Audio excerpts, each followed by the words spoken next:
Hello and welcome to the Ghosts and Folklore podcast.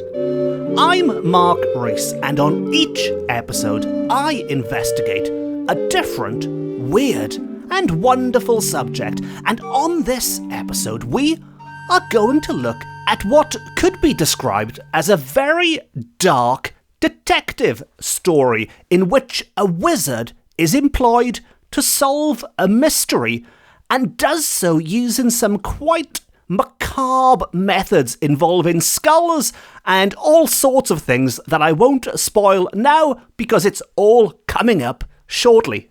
Let's just say this wizard had some quite Gothic methods, and his name was Robin the Black Robin, with the being the Welsh word for black. Now, he was also known as Robin the Ddewin, with Ddewin being the Welsh word for wizard. Robin the Ddewin, Black Robin the Wizard, although in this particular tale he is simply known as Robin the. And I should make clear at the start of this episode, just so there's no confusion, but this is one of those tales where fact and fiction, where real and not so real, become mixed up, shall we say. The lines become a little bit blurred, it becomes a little bit hazy, because there was indeed a real person called or known as Robin the.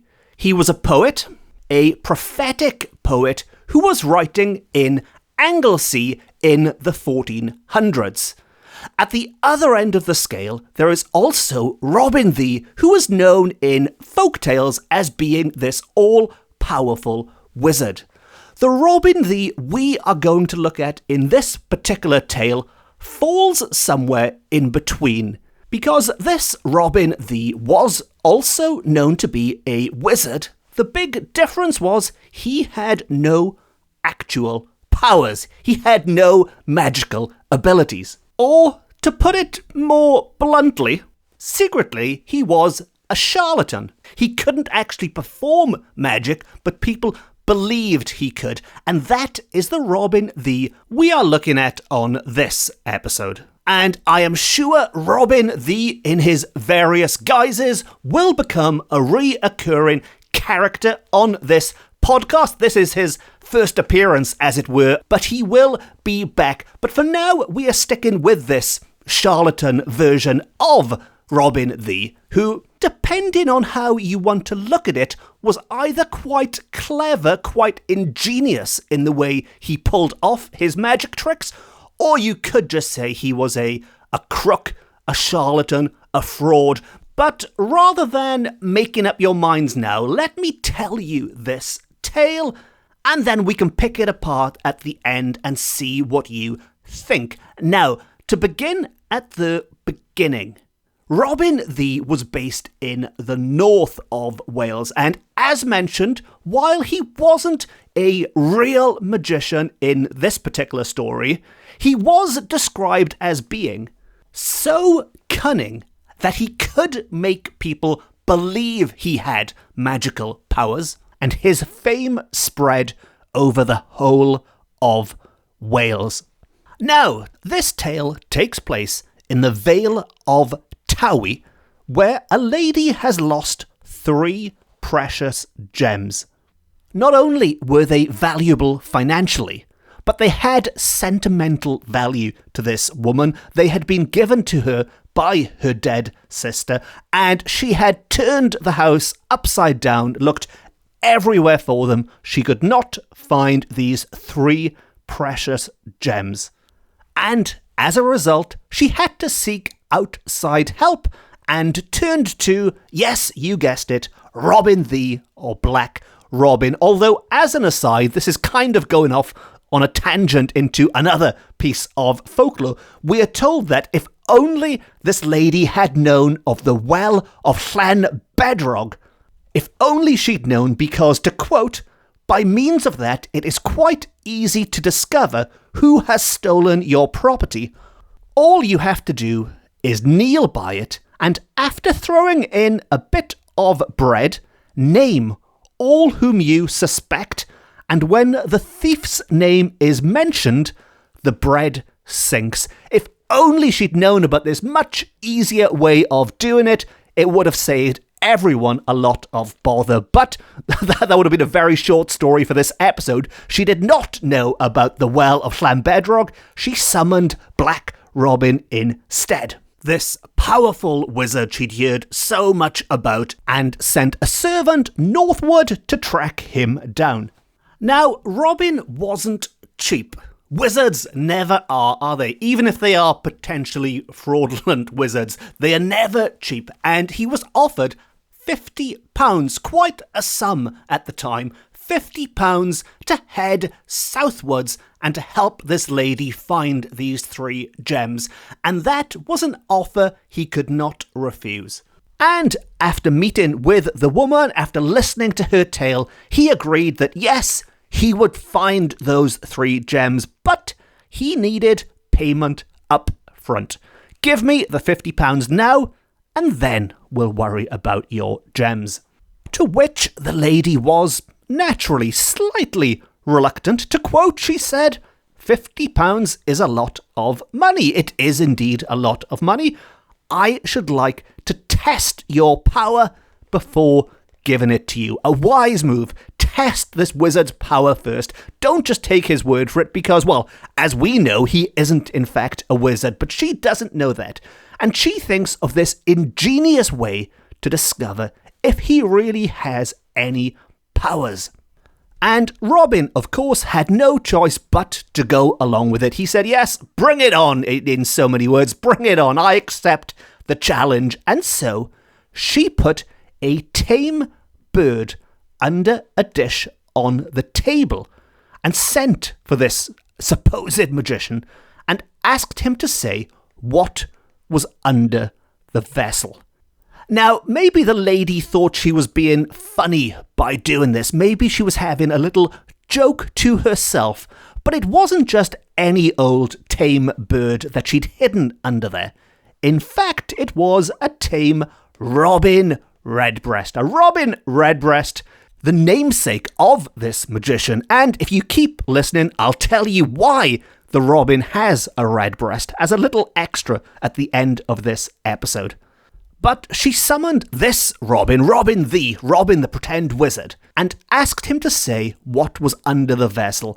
And he had no idea. He had absolutely no idea what was there. He didn't know what to do. He didn't know what to say. Now, he could have taken a wild stab at it, a wild guess, but even his sweet-talking, cold-reading powers, whatever he used to get by people, even he could not pick one of however many billions of things could have been under there. And he thought, let's just come clean. Let's just admit defeat on this one. Maybe try and sweet talk my way out of this one and find some other way. And so he held up his hands and said, Robin is caught.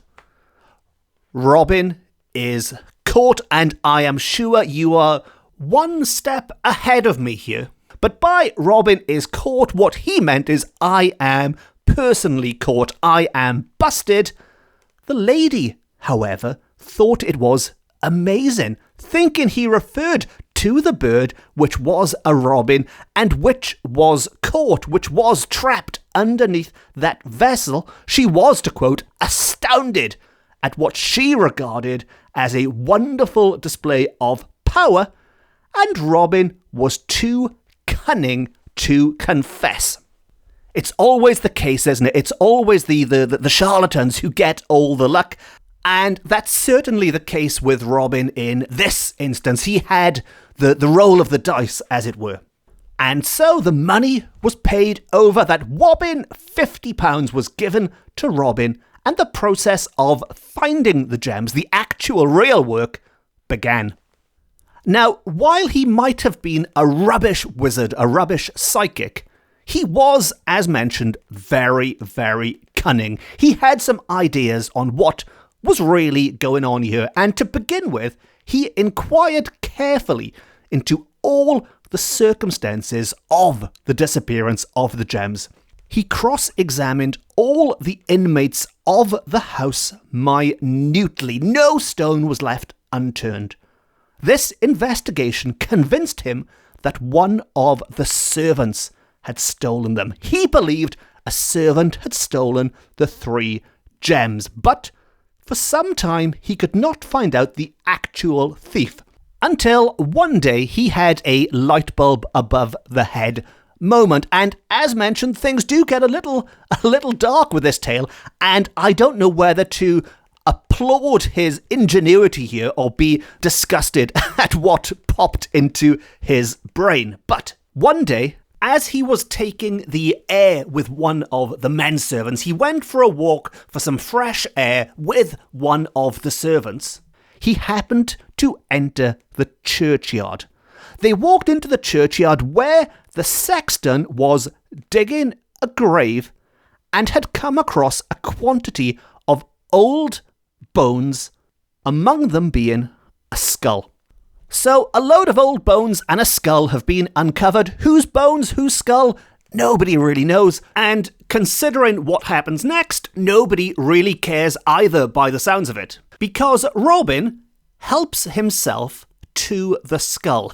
He helps himself to the skull which has been freshly dug out of the ground. He takes the skull and takes it back to the house with him, back to his room. While the servant who accompanied him and saw all of this rushed back into what I'm assuming was the servant quarters or the kitchen or wherever the servants and the workers gathered, and told them, and I'm paraphrasing slightly, but it was along the lines of, "You will not believe what this madman has done. We were just going for a walk. He's gone into the churchyard. He's brought someone's skull back to this house with him, and he is now alone in his room with it."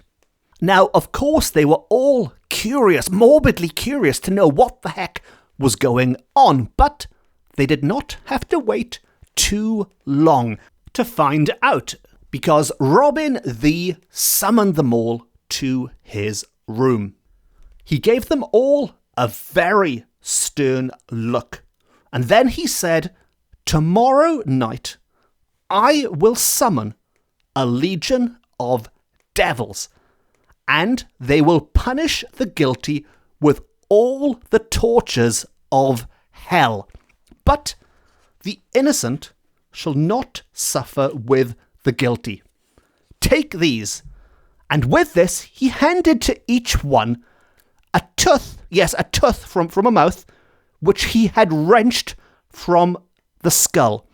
So he had taken this skull back, he had pulled out all the teeth, he handed a tooth to each servant, and then said, "By Friday morning," it was Wednesday evening as he did this, "by Friday morning, the guilty, after suffering unspeakable anguish and pain, will be as dead as the body from which these teeth have been taken. But I will not invoke my devils if the gems are brought to me before midnight, nor will I disclose to any living soul who took them." Which, as hideous as that sounds, you could be as dead as this skull in my room.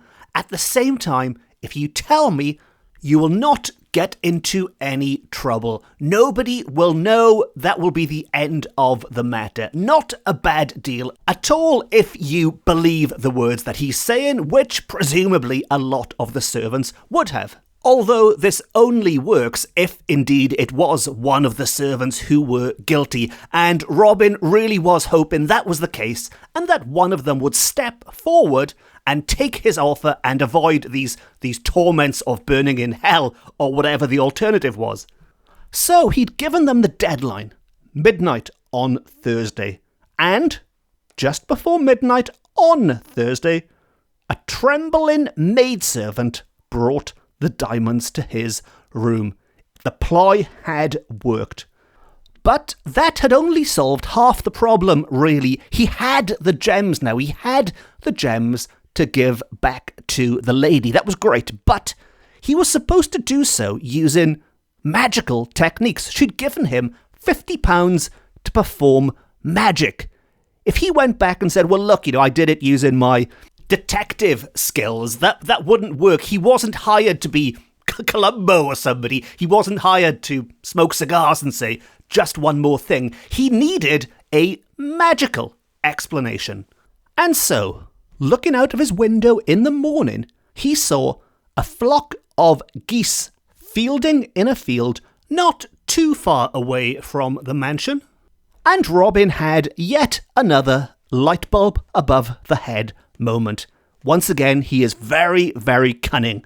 Not magical, but very, very cunning. And going out, he took with him a small piece of bread in which he placed the stones. So the stones were wrapped up in some bread. He went over towards these geese, threw the piece of bread to the gander, which at once greedily swallowed it. Now, this is quite a risky tactic, what he's doing here. I mean, it might have been easier to just hide them under a hat or something and gone, ta-da! But no, he's fed them in a piece of bread to a gander. And then later on, he summoned the lady, pointed at the bird, and said, kill that gander, and you will find inside him your lost treasure. A bizarre thing to say, but nevertheless, she indeed had the bird killed. This was done, and the gems were found. And as overjoyed as she was equally dumbfounded. She was confused. What the heck was going on? How did these diamonds end up in a bird outside the house? Well, according to Robin, they were dropped on the floor and accidentally swept out with the dust, and this greedy bird swallowed them. But by means of the skull, which the sexton dug out of the grave on Wednesday, I was able to divine the mystery, all of which neatly ties up any potential problems he might have had with that skull being in his room. He'd used it as an explanation for finding the gems magically. And if any rumours had been started about this weirdo who'd taken a skull from the church, now they knew why he had done it. There was a rational explanation after all. And it should be pointed out that, yes, there was deception involved, but it was a happy ending for everyone. The maidservant was happy. She had gotten away with her foolish act of theft. His employer was happy because she had her gems back, and by the sounds of it, £50 wasn't the biggest amount of money to her. And of course, Robin was more than happy. He had done as expected and earned his money. Everyone is happy. Well, everyone except the gander, maybe, but everyone else is happy. And that is a tale of how Robin the Black Robin would convince people that he is indeed a magician. Does that necessarily make him a bad person? Does that make him evil? It probably doesn't make him a good person. At the same time, he's not really hurting anyone. Somewhere in between. I don't know. I let you decide. But I did mention earlier that we would also look at the origin of Robin Redbreast's red breast. Why does Robin have a red breast? Well, luckily, Welsh folklore has the answer. Welsh folklore has the answer to everything. And, to quote, a Welsh boy was throwing stones one day at a Robin Redbreast. My poor boy, said his grandmother to him, have you not heard of the fiery pit and how this merciful bird takes cool dew on his little bill and lets it fall on sinful souls in torment? The marks of the fire that scorches him as he drops the water are to be seen on his red breast. Never throw a stone at a robin. Now, I would argue you shouldn't throw a stone at a robin regardless. You shouldn't throw stones at any birds. But according to this old tale, it is because this merciful bird takes pity on those in torment, on those burning in hell. And as a result of dropping this cooling dew down to the tormented, they get this scorch mark in return. That is their reward for helping out the unfortunate. And this is yet another good example. I've mentioned this on several other episodes, but this is yet another good example of how closely intertwined Christianity is with many Welsh folk beliefs and traditions. But now you know the next time you see a robin redbreast, where that redbreast came from, and it wears it almost like a badge of honour. It announces to the world that that little bird has literally been to hell and back. And yes, I know there's probably a much more mundane reason for it. Maybe the red just scares away foxes or something like that. I don't know. But I like to think that the wise old Welsh grandmother knows best, and that bird has been to hell and back. But if you know any different, it's always lovely to hear from people, and I'm quite easy to find online on social media if you'd like to get in touch and drop me a line. And as always, if you have enjoyed this episode, I am sure Robin Redbreast will be popping up again, maybe around Christmas time when we look at some more festive folklore, and I am sure Robin the Black Robin will also appear at some point in the future once more. And if you don't want to miss any of those wonderful episodes when they pop up, be sure to hit the subscribe button and you will never miss an episode ever. And on that note, it just leaves me to say thank you very much for listening. Diolch yn fawr iawn am gwrando. I've been Mark Rees. This has been my Ghosts and Folklore podcast. It's the best, it's the beautiful, it is the only Ghosts and Folklore podcast beaming to you from Wales to the world. Until next time, don't go hurting any robin redbreasts, and no star.